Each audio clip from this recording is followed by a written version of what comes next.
Aloha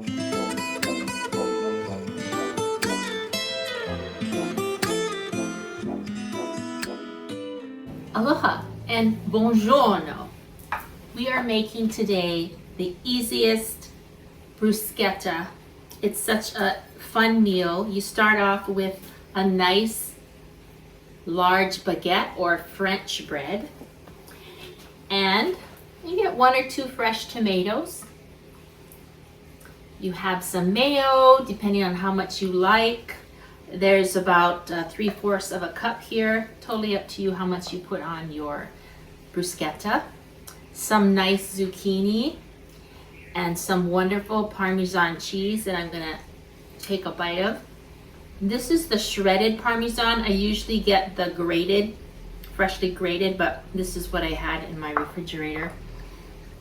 And for garnish, you have some cilantro, and I have some holy basil in my yard.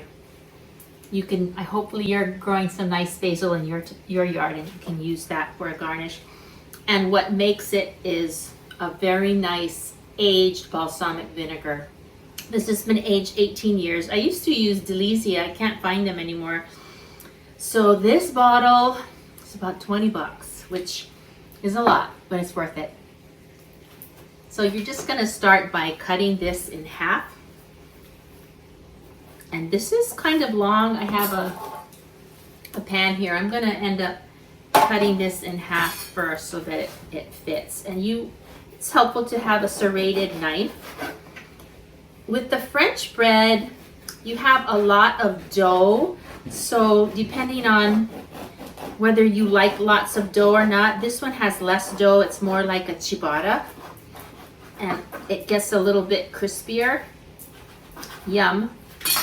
I'm just gonna put that there. And I'll do the other half. The French bread usually fits into 1 sheet. So you have 2 pieces. This one, we're gonna have 4. So, it's super easy to adjust the recipe to what you need. If you need a little bit more mayonnaise, I start off by setting the oven to broil, and I put about, hard to say, about 4 tablespoons of mayonnaise. You want to get it so that it covers all of the bread. And if you just want just a little bit, then you just use your spatula to kind of skim off. Some people don't like lots of mayonnaise. So I want to show you here. This really isn't tons. It's nice and thin here. I think it's a perfect amount if you don't put too much, because you don't want it chewy or soft or gooey. You want it nice and crisp. I like to use Best Foods mayonnaise. That's the brand that I grew up with, and so that's the one that I use. All right. So I sliced up some zucchini very thin. I want to show you.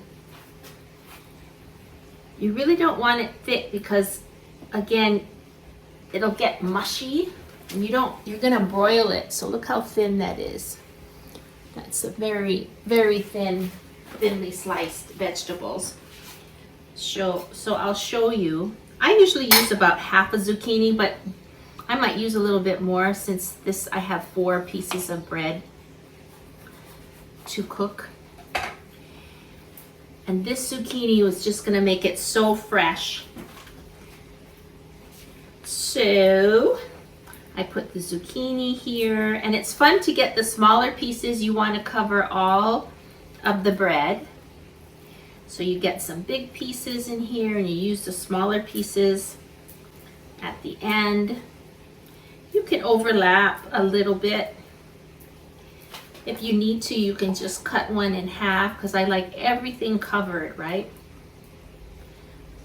It really doesn't matter what order you put this on, the zucchini and the tomatoes, but this is how I usually do it. So I do the zucchini, and then I put the tomatoes.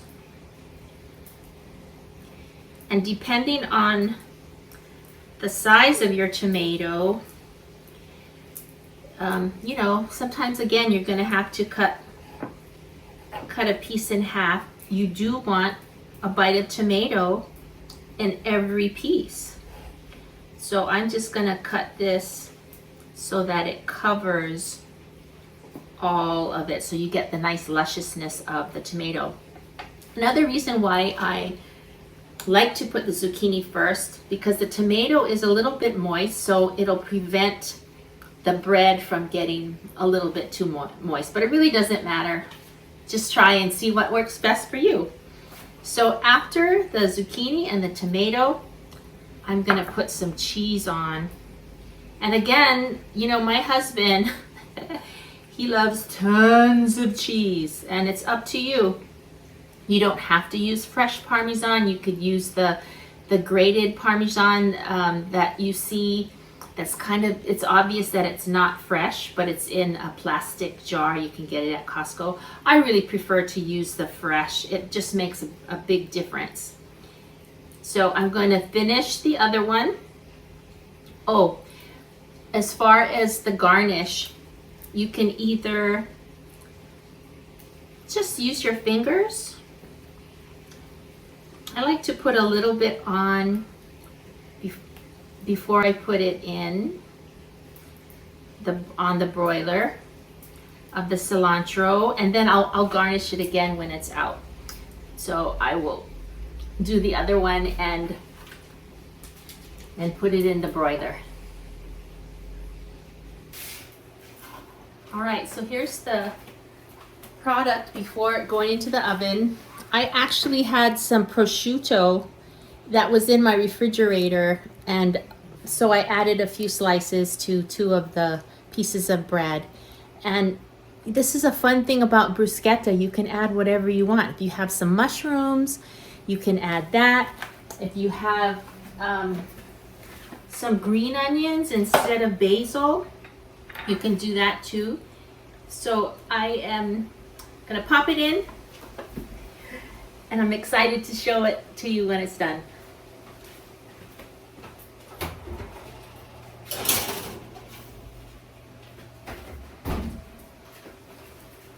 An important thing to remember is to watch it while it's in the broiler, because it's gonna bubble pretty quickly, maybe no more than 5 minutes for sure. As soon as the cheese starts to bubble up and melt, that's when you want to take it out. Oh my goodness. Wow. Yum-y. So you can see that the bread is just a little bit charred, and so is the cilantro that I put on it. And I actually like charring it because it changes the flavor. It adds just one more layer of flavor to your meal. So I am going to add a little bit more. This is the holy basil, which I have in my yard, with some cilantro. Again, you can use green onions as well. You can just put it in the mixture. And the prosciutto is a little bit charred as well, and I love that. So it was under the broiler for 2.5-3 minutes. Ovens are different, but usually when you're on broil, you really do not need to put it under for longer than that. And this is what really makes it. You drizzle over this balsamic vinegar.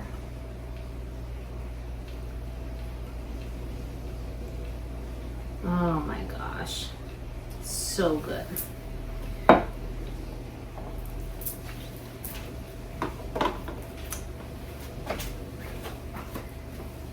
There you have it. And of course, you want to serve it right away. You can hear that there's just a little bit of crunch to the bread. This is going gonna be hot. I'll just take a little piece here. My mouth is watering. After a while, the balsamic vinegar is not gonna look so nice. The drizzle's not gonna last. So you wanna serve it as soon as possible.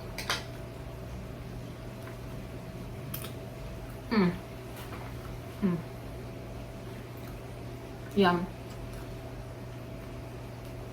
So simple, so easy. This will take you less than 30 minutes for sure. I love the little bit of crunchiness in the bread, the little bit of char, and the balsamic vinegar, and the vegetables. Really good. So I hope you try this, and let me know what you decided to put on it. Did you add prosciutto? Did you add a little bit of some other stuff that you had in your refrigerator? I love going in my refrigerator and seeing what's in here. It's like, oh yeah, I have some prosciutto. So I hope you have enjoyed this. Please subscribe to my channel, share it with a friend, and let me know what else you'd like to see. Till next time, ciao and aloha.